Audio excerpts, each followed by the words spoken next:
Gawa 2:1-4. Nang dumating ang araw ng Pentecostes, silang lahat ay nagkakatipon sa isang lugar. Biglang dumating mula sa langit ang isang ugong na gaya ng isang humahagibis na hanging malakas, at pinuno nito ang buong bahay kung saan sila'y nakaupo.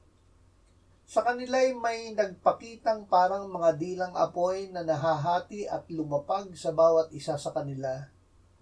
Silang lahat ay napuspos ng Espiritu Santo at nagsimulang magsalita ng iba't ibang wika ayon sa ipinagkaloob sa kanila ng Espiritu.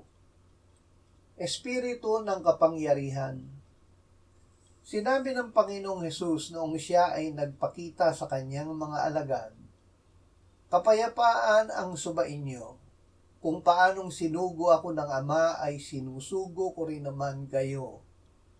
At nang masabi niya ito, sila'y hininghan niya at sa kanila'y sinabi, "Tanggapin ninyo ang Espiritu Santo.